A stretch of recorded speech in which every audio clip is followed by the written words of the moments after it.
Ladies और gentleman, welcome to अपाना सक्षम point YouTube channel. यहाँ आपको मिलेगी इतिहास विषय से संबंधित भरपूर सामग्री, जिससे आप first grade, net JRF, assistant professor, TGT, PGT व अन्य इतिहास विषय की तैयारी बेहतर ढंग से कर सकते हैं। इसलिए आप ये यूट्यूब चैनल सब्सक्राइब कीजिए तथा साथ ही हमारा टेलीग्राम चैनल भी ज्वाइन कीजिए।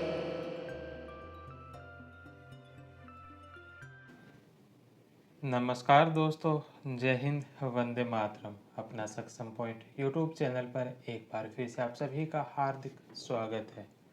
रवि कुरेरिया सर की विश्व इतिहास वस्तुनिष्ठ पुस्तक में आज हम 20वां चैप्टर पढ़ने वाले हैं। इससे पहले हमारे 19 चैप्टर कंप्लीट हो गए। टोटल इसमें 26 चैप्टर है, तो अंतिम 7 चैप्टर और बचे हैं। तो इसी सप्ताह के अंतिम तक है जो इस क्लास को, इस पुस्तक को हम समाप्त कर लेंगे। तो आज हम 20वां चैप्टर शुरू करते हैं। 20वां चैप्टर है 19वीं शताब्दी में राष्ट्रवाद का उदय। 19वीं शताब्दी में राष्ट्रवाद के उदय से संबंधित आज की क्लास रहने वाली है। तो करते हैं आज की क्लास को शुरू। सबसे पहला प्रश्न है कि किस क्रांति से इंग्लैंड में स्वच्छंद राजतंत्र की समाप्ति हुई। किस क्रांति से इंग्लैंड में स्वच्छंद राजतंत्र की समाप्ति हुई और संसदीय शासन व्यवस्था को बल मिला। किस क्रांति से इंग्लैंड में स्वच्छंद राजतंत्र की समाप्ति हुई और संसदीय व्यवस्था को बल मिला। कौन सी क्रांति से इंग्लैंड में जो स्वच्छंद राजतंत्र की समाप्ति हुई थी और संसदीय शासन व्यवस्था को बल मिला था। तो यह मिला था 1688 की गौरवपूर्ण क्रांति से। द नंबर ऑप्शन 1688 की इस क्रांति व्यवस्था की विशेषता इसकी नम्रता थी। इसके द्वारा संसदीय शासन नहीं स्थापित किया गया। अभी भी राजा अपने मंत्री व जज चुन सकता था। संसद का अधिवेशन बुलाने, उसे भंग करने, समाप्त करने की शक्ति भी उसे थी।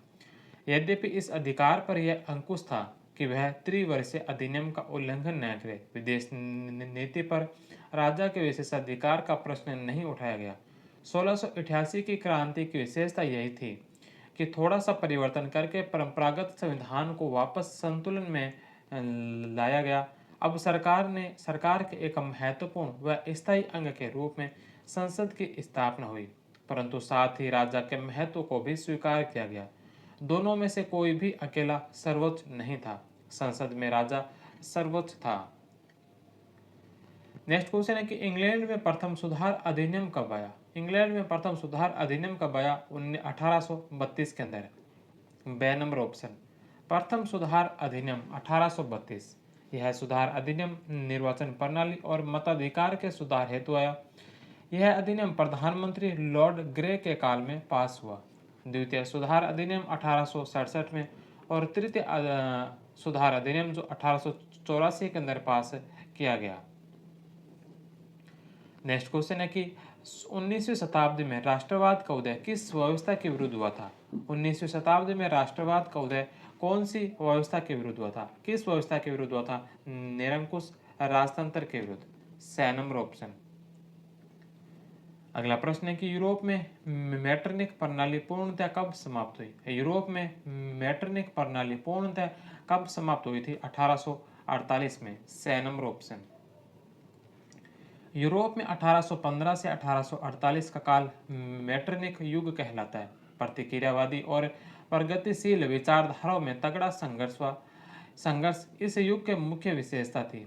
एक तरफ राष्ट्रवाद और प्रजातंत्र की भावना और दूसरी ओर अनुदारवाद और प्रतिक्रियावाद की भावना थी। मैटरनिक स्वयं प्रतिक्रियावादी भावनाओं का समर्थक था और उसकी सारी नीति एक वाक्य में समाहित थी: शासन करो और कोई परिवर्तन न होने दो। अपनी प्रतिक्रियावादी नीति के समर्थन में उसने जिन तौर तरीकों का इस्तेमाल किया उन्हें एक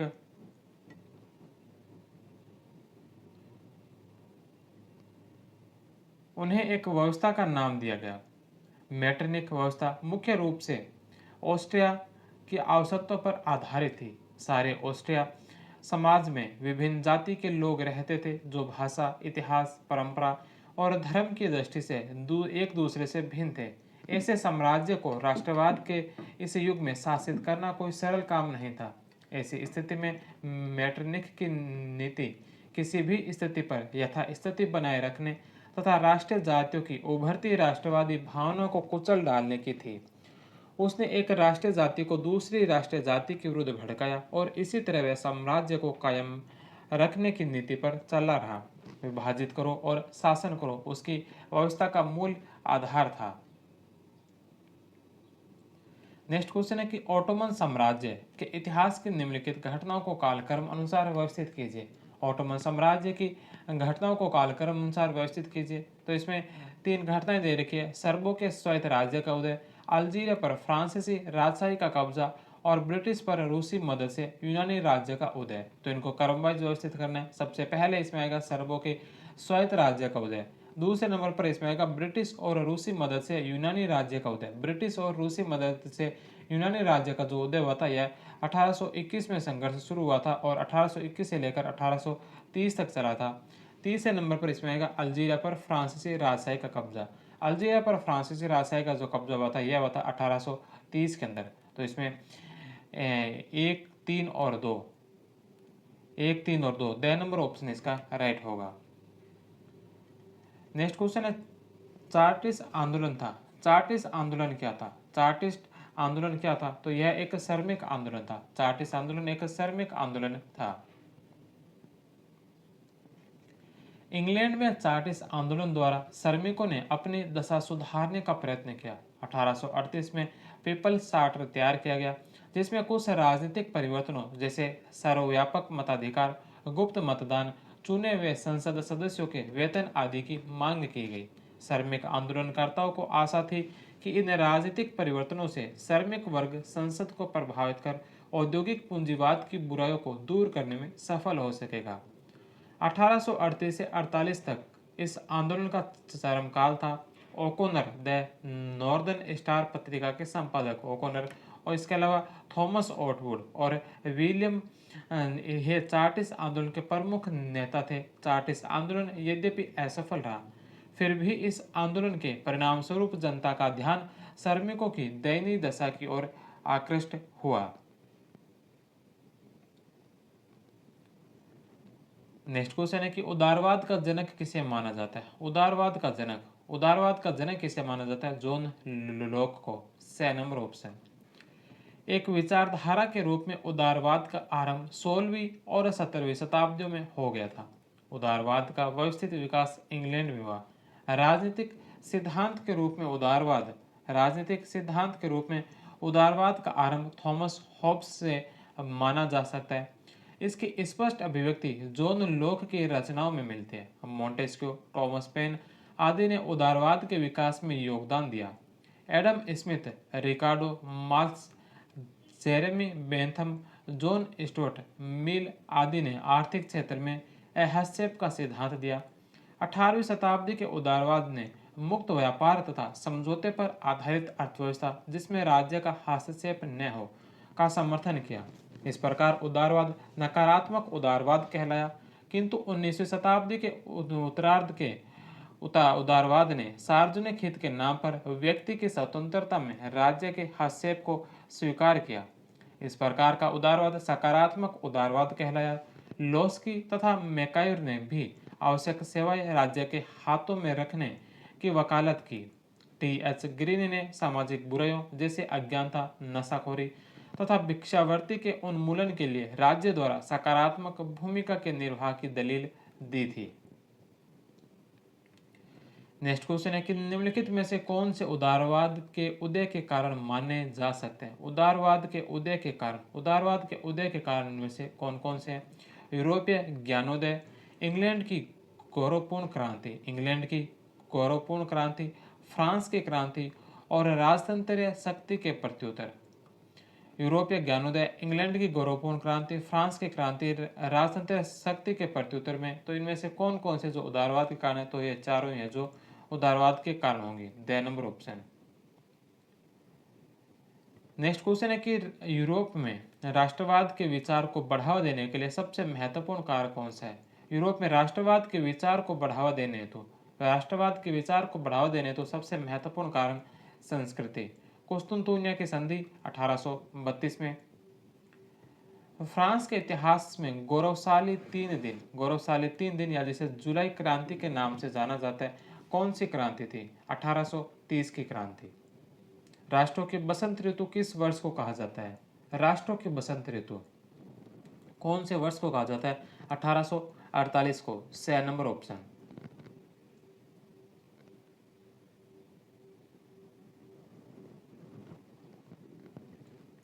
1848 ईस्वी में क्रांति की शुरुआत मुख्य रूप से फ्रांस से ही प्रारंभ हुई, जो धीरे धीरे यूरोप के विभिन्न क्षेत्रों में फैल गई। 17 देशों में क्रांति हुई और 50 देश इससे प्रभावित हुए।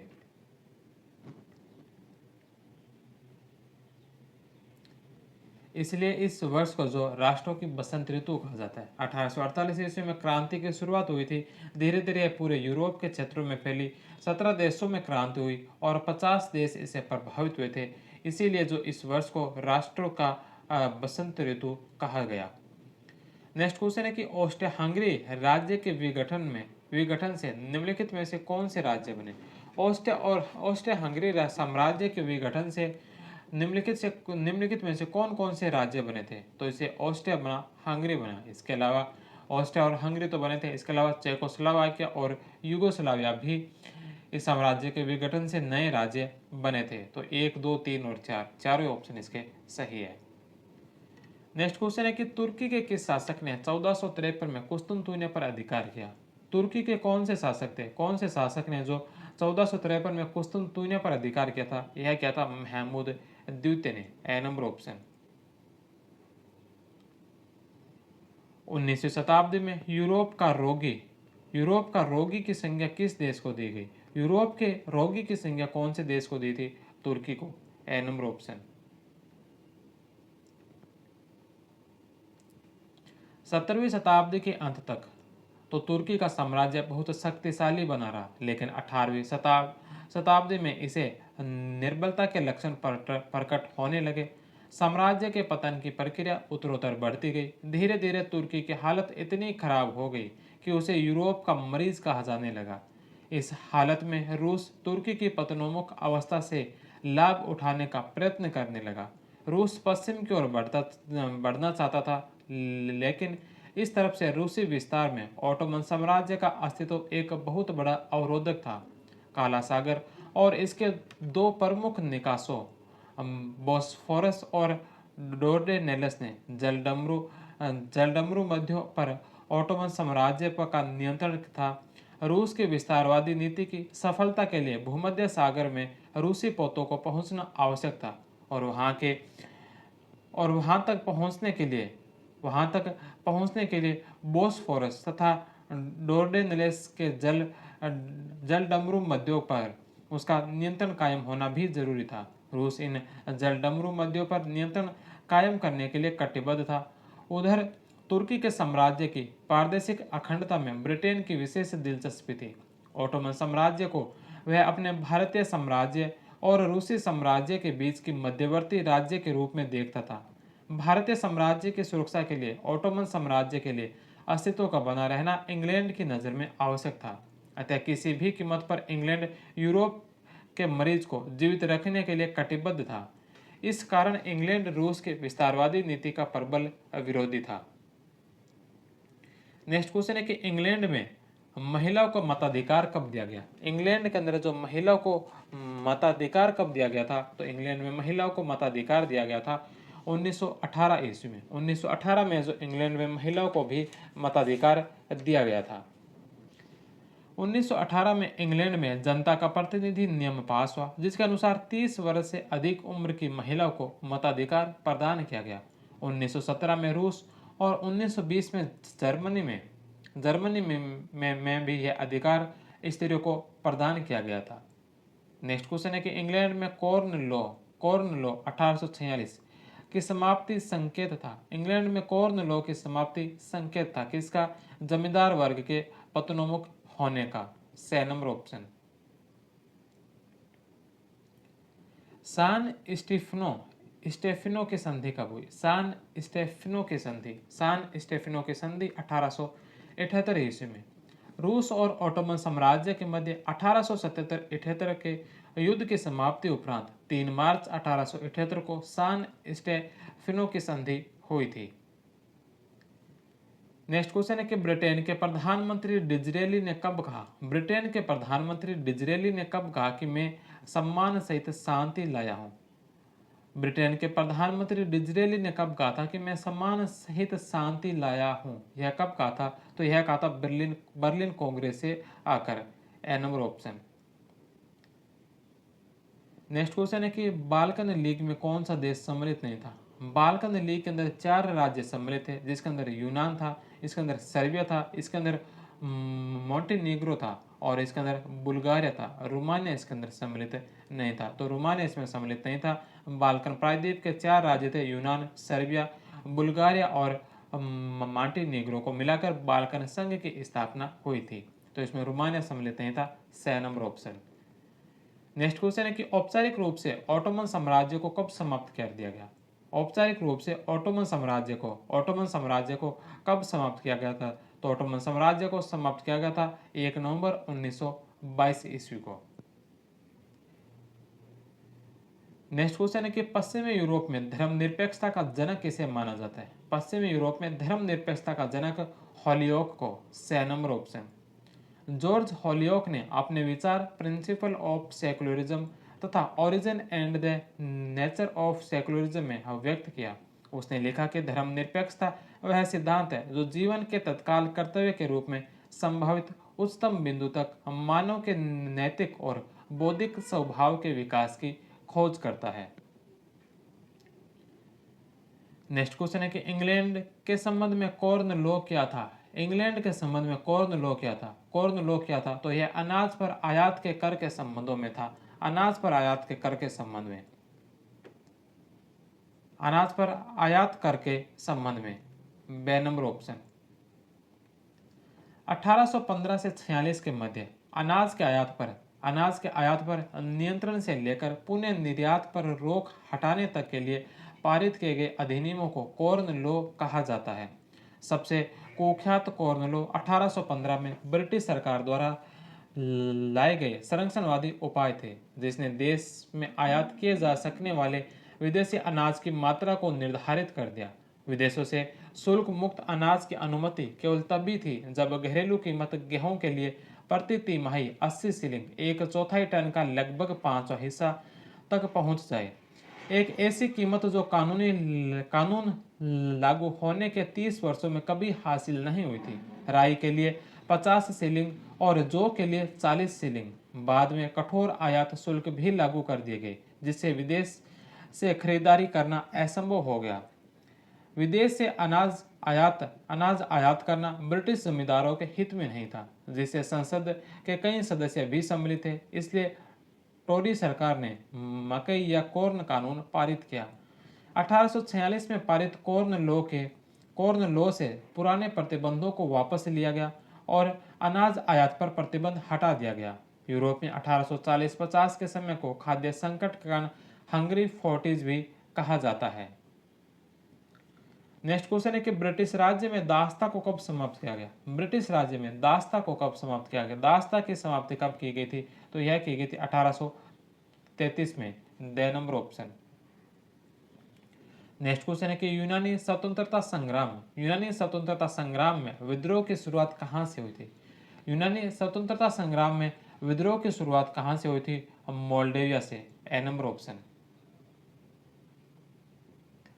1821 में यूनानियों ने विद्रोह का झंडा उठाया। उनका सबसे पहला विद्रोह हिप्सलांटी के नेतृत्व में मोल्डेवा में प्रारंभ हुआ था। हिप्सलांटी के नेतृत्व में मोल्डेवा में यह प्रारंभ हुआ था। नेक्स्ट क्वेश्चन है कि किस संधि से यूनान की पूर्ण स्वतंत्रता को मान्यता मिली। कौन सी संधि से जो यूनान की पूर्ण स्वतंत्रता को मान्यता मिली थी। कुस्तुनतुनिया की संधि 1832। ए नंबर ऑप्शन। ऑटोमन साम्राज्य और ग्रेट पावर्स जिसके अंदर ब्रिटेन, फ्रांस और रूस थे, के बीच 1832 की लंदन कॉन्फ्रेंस के अंदर यूनान को स्वतंत्र घोषित करने हेतु कुस्तुनतुनिया की संधि पर सहमति हुई। बवेरिया के ओटो को यूनान का राजा बनाया गया। एड्रियानोपुल की संधि 1829 में, जो रूस व तुर्की के मध्य ऑटोमन साम्राज्य के मध्य हुई थी। नेक्स्ट क्वेश्चन है कि निम्नलिखित में से किस सशस्त्र क्रांतिकारी गुप्त संगठन का योगदान यूनानी स्वतंत्रता संग्राम में उल्लेखनीय है? कौन से सशस्त्र क्रांतिकारी गुप्त संगठन का योगदान है जो यूनानी स्वतंत्रता संग्राम में उल्लेखनीय है? तो कौन सा वह संगठन था? तो यह संगठन था हितेरियो फिल्के। 6 नंबर ऑप्शन। यूनान से तुर्कों को निष्कासित करने के उद्देश्य से रूस के ओडिशा नगर में 1814 ईस्वी में कुछ व्यापारियों ने हितेरिया फिल्के नामक सशस्त्र क्रांतिकारी संगठन की स्थापना की थी। नेक्स्ट क्वेश्चन है कि इंग्लैंड के प्रसिद्ध कवि जिन्होंने यूनान के स्वतंत्रता संग्राम में भाग लिया, इंग्लैंड के प्रसिद्ध कवि जिन्होंने यूनान के स्वतंत्रता संग्राम में भाग लिया था, कौन थे? बायरन। ए नंबर ऑप्शन। एक घटना जिसने पूरे यूरोप के शिक्षित अभिजात वर्ग में राष्ट्रीय भावना का संचार किया वह थी यूनान का स्वतंत्रता संग्राम। 15वीं सदी से यूनान ओटोमन साम्राज्य का हिस्सा था। यूरोप में क्रांतिकारी राष्ट्रवाद की प्रगति से यूनानियों का आज़ादी के लिए संघर्ष 1821 में आरंभ हो गया। यूनान राष्ट्रवादियों को निर्वासन में रह रहे यूनानियों के साथ पश्चिमी यूरोप के अनेक लोगों का भी समर्थन मिला जो प्राचीन यूनानी संस्कृति हेलेनिज्म के प्रति सहानुभूति रखते थे। कवियों और कलाकारों ने यूनान को यूरोपीय सभ्यता का पालना बताकर प्रशंसा की और एक मुस्लिम साम्राज्य के विरुद्ध यूनान के संघर्ष के लिए जनमत जुटाया। अंग्रेज कवि लॉर्ड बॉयरन ने धन इकट्ठा किया और बाद में युद्ध भी लड़ने गए, जहां 1824 में बुखार में उनकी मृत्यु हो गई। अंततः 1832 के कुस्तुनतुनिया की संधि ने यूनान को एक स्वतंत्र राष्ट्र की मान्यता प्रदान की। नेक्स्ट क्वेश्चन है कि उदारवाद एक संक्रामक रोग है, किसने कहा? उदारवाद एक संक्रामक रोग है। उदारवाद को संक्रामक रोग किसने कहा था? तो यह कहा था मैटरनिक ने। The number option. Next question है कि यूरोप के इतिहास में पूर्वी समस्या किस देश के पतन से उत्पन्न हुई? यूरोप के इतिहास में पूर्वी समस्या किस देश के पतन से उत्पन्न हुई? यूरोप के इतिहास में पूर्वी समस्या कौन से देश के पतन से उत्पन्न हुई? तुर्की के। बे नंबर ऑप्शन। पूर्वी समस्या की उत्पत्ति तुर्की या ओटोमन साम्राज्य के पतन के फलस्वरूप यूरोपीय इतिहास में जिस समस्या का जन्म हुआ उसे पूर्वी समस्या कहते हैं। यूरोप के पूर्व दक्षिण में स्थित बाल्कन प्रायद्वीप के सभी देशों पर तुर्की का राज्य था। ओटोमन साम्राज्य के इस यूरोपीय भाग में मुख्यतः स्लाव प्रजाति के लोग निवास करते थे और ग्रीक चर्च में ईसाई थे। इन लोगों पर तुर्की का शासन केवल बल पर आधारित था। 17वीं शताब्दी के अंत तक तो तुर्की का साम्राज्य बहुत शक्तिशाली बना रहा, लेकिन 18वीं शताब्दी में इसमें निर्बलता के लक्षण प्रकट होने लगे। रूस तुर्की साम्राज्य का विघटन चाहता था, वहीं ब्रिटेन ऑस्ट्रिया और तुर्की के साम्राज्य को कायम रखना चाहता था।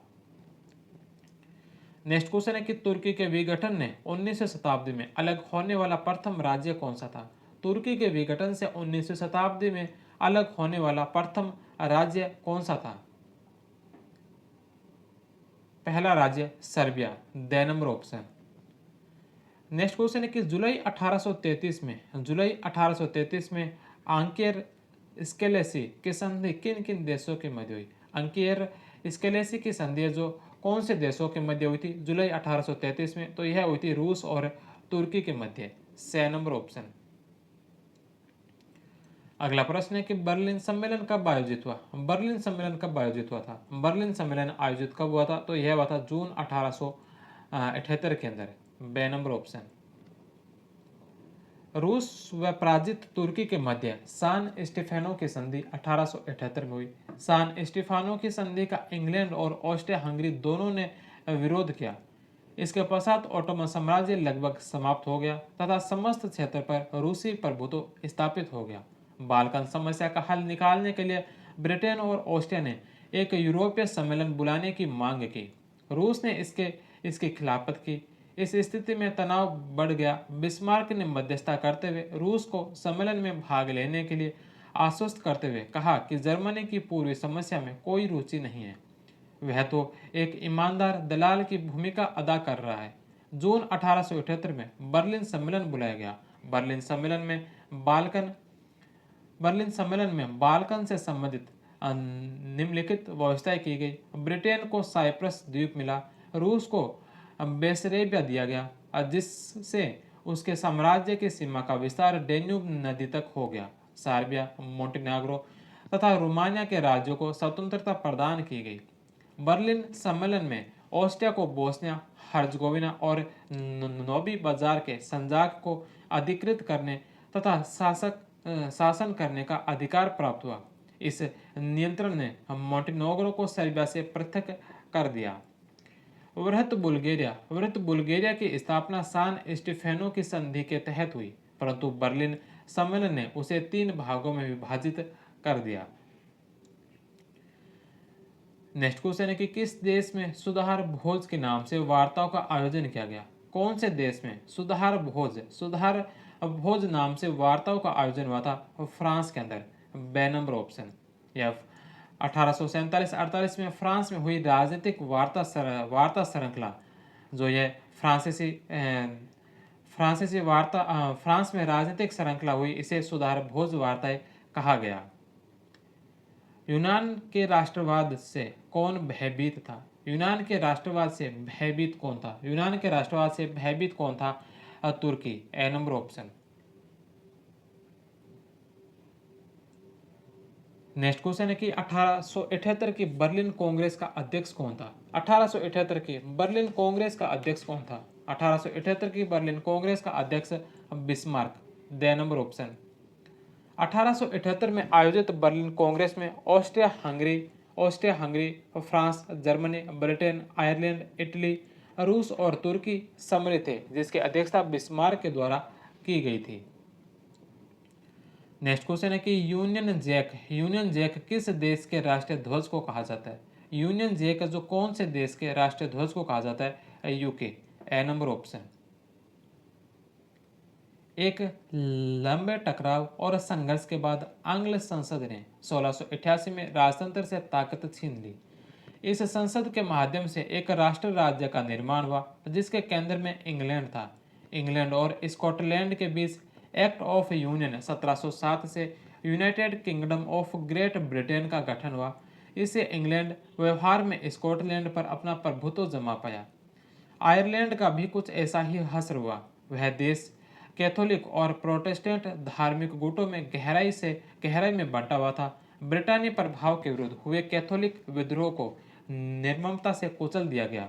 वोल्फ टोन और उसके यूनाइटेड आयरिशमैन 1798 की अगुवाई में हुए असफल विद्रोह के बाद 1801 में आयरलैंड को बलपूर्वक यूनाइटेड किंगडम में शामिल कर लिया गया। एक नए ब्रिटानी राष्ट्र का निर्माण हुआ, जिस पर हावी आंग्ल संस्कृति का प्रचार प्रसार किया गया। नए ब्रिटेन के प्रतीक चिन्हों ब्रिटानी झंडा, यूनियन जैक और राष्ट्रीय गान गॉड सेव और नोबल किंग को खूब बढ़ावा दिया गया। नेक्स्ट क्वेश्चन है कि उदारवाद के अनुसार राज्य की भूमिका होनी चाहिए। उदारवाद के अनुसार राज्य की भूमिका कैसी होनी चाहिए? राज्य का न्यूनतम हस्तक्षेप होना चाहिए। बे नंबर ऑप्शन। नेक्स्ट क्वेश्चन है सुमेलित करना है। यहाँ पर कुछ राजनेताओं के या स्वतंत्रता सेनानियों के नाम दे रखे हैं, उनका संबंध बताना है कि किस देश से उनका संबंध है। तो इसमें सबसे पहले नंबर पर जो नाम आता है कोसुत का संबंध किससे है? तो कोसुत का संबंध है हंगरी से। दूसरे नंबर पर है मेजिनी का संबंध किस देश से? तो मेजिनी का संबंध है इटली से।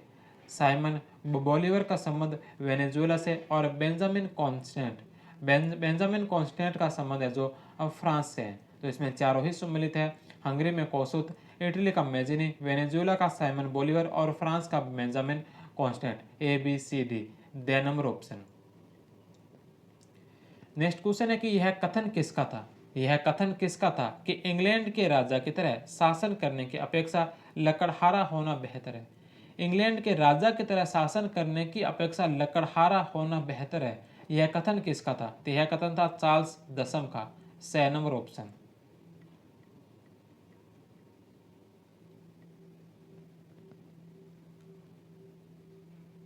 फ्रांस के चार्ल्स दसम ने कहा कि मैं इंग्लैंड के राजा की शर्तों के तहत राजा बनने की बजाय लकड़ी काटना ज्यादा पसंद करूंगा। लुई फिलिप 1830 से 48 ने फ्रांस के सिंहासन को स्वीकार करते समय उदारता का परिचय दिया और नागरिक राजा की उपाधि धारण की। यह इस बात का परिचायक था कि वह स्वयं को राजवंश से संबंधित न मानकर सामान्य नागरिक ही मानता था। नेक्स्ट क्वेश्चन है कि यूरोप का पुलिसमैन की संज्ञा किसे दी गई? यूरोप का पुलिसमैन की संज्ञा किसे मिली थी? तो यह संज्ञा मिली थी मैटरनिक को। C number option. Next question है कि जब फ्रांस छींकता है तो बाकी यूरोप को सर्दी जुकाम हो जाता है। जब फ्रांस छींकता है तो बाकी यूरोप को सर्दी जुकाम हो जाता है, किसका कथन था? जब फ्रांस छींकता है तो बाकी यूरोप को खांसी जुकाम हो जाता है, यह किसने कहा था? यह कहा था मैटरनिक ने। सी नंबर ऑप्शन। क्रांतियों का युग 1830 से 48। क्रांतियों का युग 1830 से 48। प्रथम विद्रोह फ्रांस में जुलाई 1830 में हुआ। बुर्बो राजा, जिन्हें 1815 के बाद हुई रूढ़िवादी प्रतिक्रिया के दौरान सत्ता में बहाल किया गया, उन्हें अब उदारवादी क्रांतिकारियों ने उखाड़ फेंका।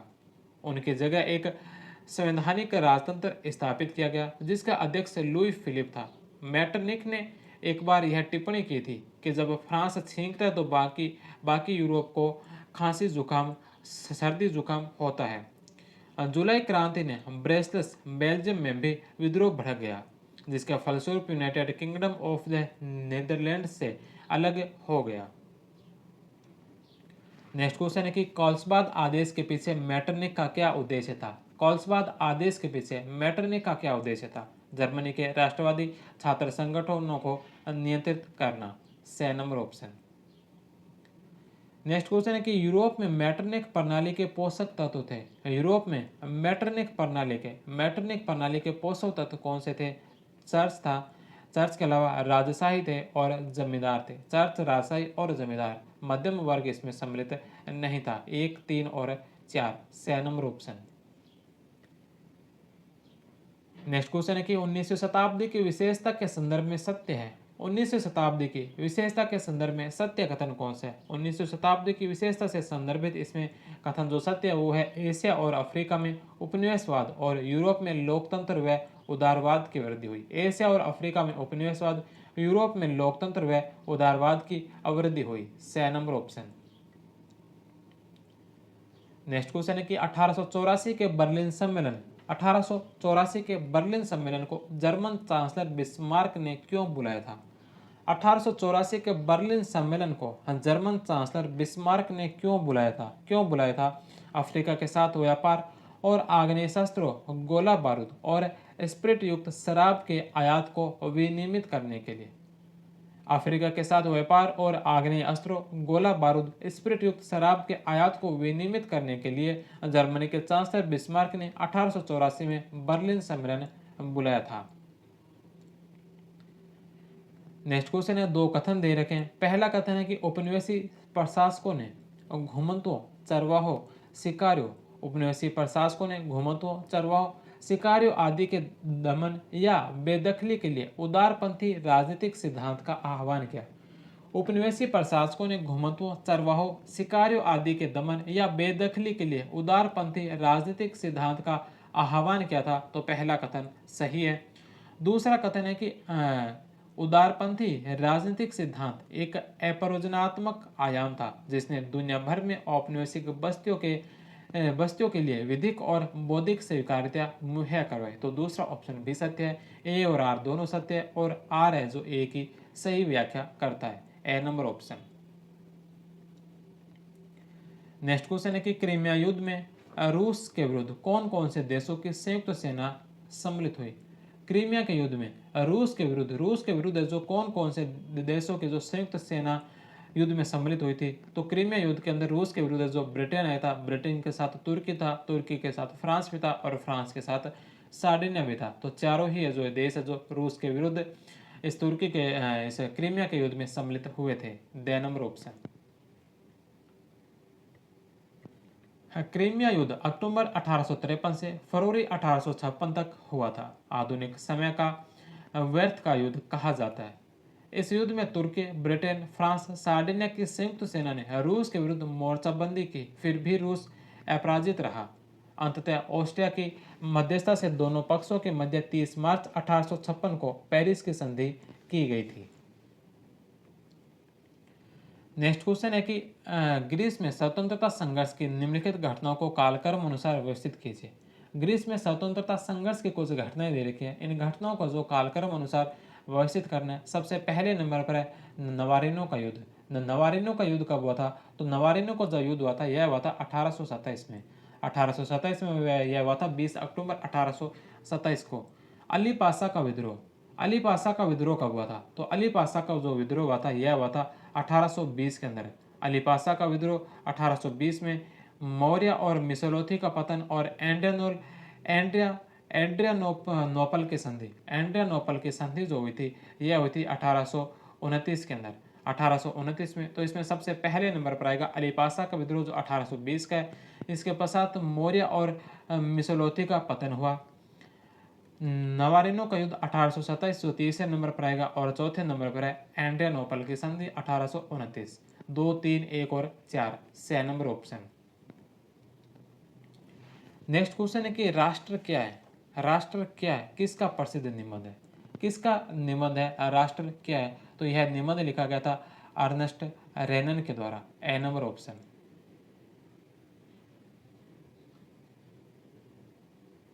फ्रांसीसी दार्शनिक अर्नेस्ट रेनन 1823 से 1892 ने 1882 में सोबोन विश्वविद्यालय में दिए गए व्याख्यान में राष्ट्र की अपनी समझ को प्रस्तुत किया। बाद में यह व्याख्यान एक प्रसिद्ध निबंध के रूप में छपा जिसका शीर्षक था राष्ट्र क्या है।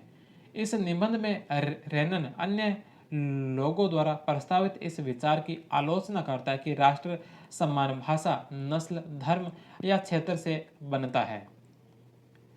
नेक्स्ट क्वेश्चन है वीना कांग्रेस का आयोजन कब हुआ? वीना कांग्रेस का आयोजन कब हुआ था? वीना कांग्रेस का आयोजन हुआ था 1814-15 में। 6 नंबर ऑप्शन। 1815 में ब्रिटेन, रूस, पर्सा और ऑस्ट्रिया जैसी यूरोपीय शक्तियां जिन्होंने मिलकर नेपोलियन को हराया था के प्रतिनिधि यूरोप के लिए एक समझौता तैयार करने के लिए वीना में मिले। इस सम्मेलन कांग्रेस के मेजबानी ऑस्ट्रिया के चांसलर ड्यूक मैटरनिक ने की। इसमें प्रतिनिधियों ने 1815 की वीना संधि ट्रीटी ऑफ वीना तैयार की जिसका उद्देश्य उन कई सारे बदलाव को खत्म करना था जो नेपोलियन युद्धों के दौरान हुए थे। फ्रांसीसी क्रांति के दौरान हटाए गए बुर्बो वंश को सत्ता में बहाल किया गया और फ्रांस ने उन इलाकों को खो दिया जिन पर कब्जा उसने नेपोलियन के अधीन किया गया था। फ्रांस की सीमाओं पर कई राज्य कायम कर दिए गए ताकि भविष्य में फ्रांस विस्तार न कर सके। अतः उत्तर में नीदरलैंड्स का राज्य स्थापित किया गया जिसमें बेल्जियम शामिल था और दक्षिण में पीटमार्ड में जेनेव जोड़ दिया गया। पर्सा को उसकी पश्चिमी सीमाओं पर महत्वपूर्ण नए इलाके दे दिए गए जबकि ऑस्ट्रिया को उत्तरी इटली का नियंत्रण सौंप दिया गया। मगर नेपोलियन ने 39 राज्यों को जो जर्मन महासंघ स्थापित किया गया था उसे बरकरार रखा गया। पूर्व में रूस को पोलैंड का एक हिस्सा दिया गया जबकि पर्सा को सैक्सनी का एक हिस्सा प्रदान किया गया। इन सब का मुख्य उद्देश्य उन राजतंत्रों की बहाली था जिसे नेपोलियन ने बर्खास्त कर दिया था। साथ ही यूरोप में एक नई रूढ़िवादी व्यवस्था कायम करने का लक्ष्य भी था।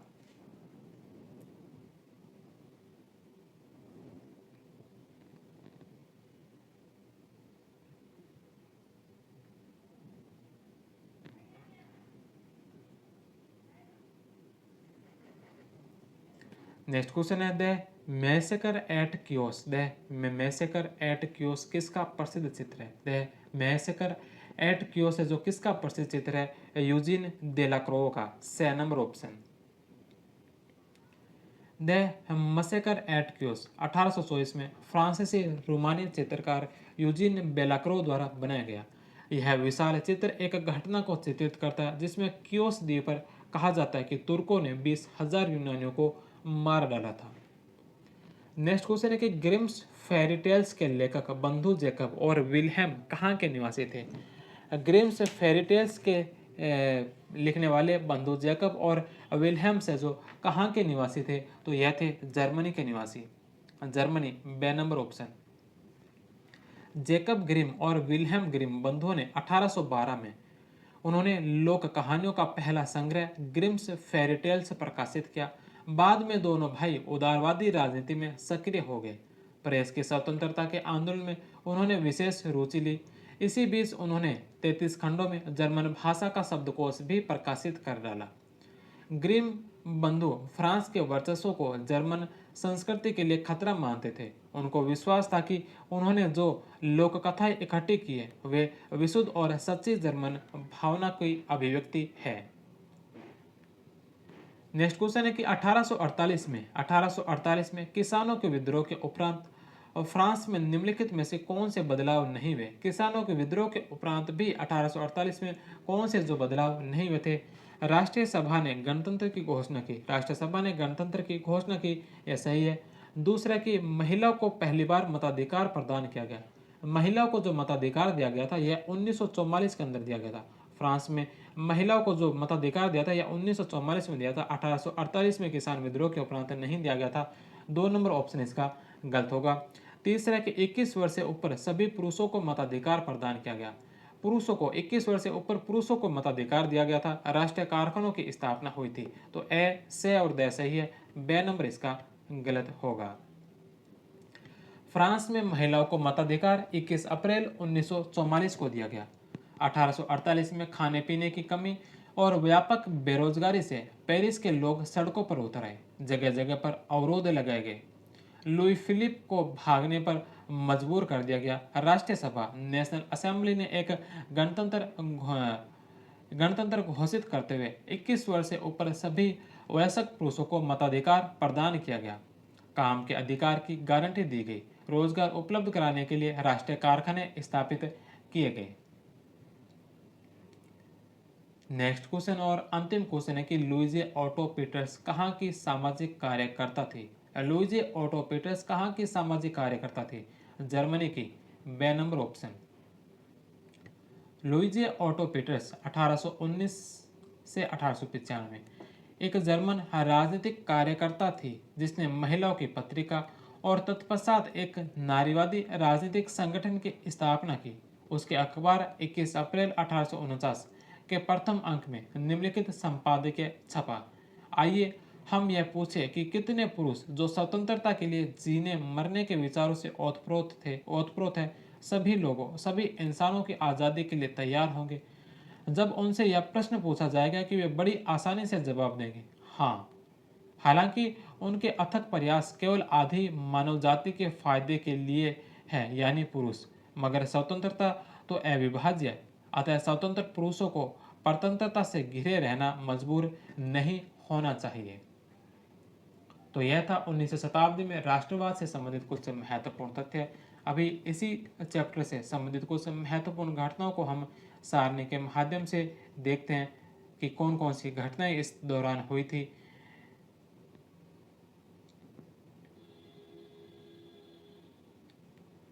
उन्नीसवीं शताब्दी में राष्ट्रवाद के उदय से संबंधित महत्वपूर्ण घटनाएं। 1664 के अंदर ऑस्ट्रिया, पोलैंड तथा वेनिस ने पवित्र संघ की स्थापना की ईसाइयों को अत्याचार से बचाने के लिए। 1814 में फिले के हितोरियो संस्था की स्थापना की गई। 1815 से 48 के मध्य मैटरनिक प्रणाली युग कहा जाता है। 1829 को एंड्रियापोल की संधि हुई रूस और तुर्की के मध्य। 26 से 28 जुलाई 1830 को फ्रांस में गौरवशाली क्रांति हुई। 3 दिन की क्रांति हुई जिसे जुलाई क्रांति कहा जाता है। 1832 में यूनान स्वतंत्र घोषित हुआ। 1832 में ही कुस्तुनतुनिया की संधि हुई। 1832 में ही इंग्लैंड में प्रथम सुधार अधिनियम आया गया। 1833 में ब्रिटिश राज्य में दास्ता समाप्त हुई। जुलाई 1833 के अंदर अंक्यार स्केलेसी संधि हुई रूस व तुर्की के मध्य। 1840-50 में हंगरी फोर्टिज इंग्लैंड में। 1815 में इंग्लैंड में पहला कॉर्न लॉ अनाज आयात पर नियंत्रण आया। 1846 में कॉर्न लॉ वापस लिया, आयात पर प्रतिबंध हटा। 1867 में इंग्लैंड में द्वितीय सुधार अधिनियम आया। 1867 में ऑस्ट्रिया ने हंगरी के साथ मिलकर ऑस्ट्रिया हंगरी द्वैध शासन की स्थापना की। 1878 1878 के अंदर बर्लिन कांग्रेस हुआ। 1878 में सॉन स्टीफेनो की संधि रूस व तुर्की के मध्य हुई। 1884 में इंग्लैंड में तृतीय सुधार अधिनियम आया। 1908 के अंदर बोस्निया हर्जगोविना संकट उत्पन्न हुआ। 1912 में ओची की संधि हुई इटली व तुर्की के मध्य। 1912 में प्रथम बाल्कन युद्ध हुआ। 1913 में लंदन समझौता हुआ। जून 1913 के अंदर द्वितीय बाल्कन संकट उत्पन्न हुआ और अगस्त 1913 में बुखारेस्ट की संधि हुई। तो यह थी 19वीं शताब्दी के राष्ट्रवाद के उदय से कुछ संबंधित कुछ महत्वपूर्ण घटनाएं। इसके पश्चात अगली क्लास में 21वां चैप्टर पढ़ेंगे, जिसमें एशिया व अफ्रीका में साम्राज्यवाद। एशिया व अफ्रीका में साम्राज्यवाद से संबंधित 21वां चैप्टर हमारे कल की क्लास में पढ़ने वाले। तो मिलते हैं हम कल की क्लास में। तब तक आप सभी का बहुत बहुत धन्यवाद। जय हिंद, वंदे मातरम।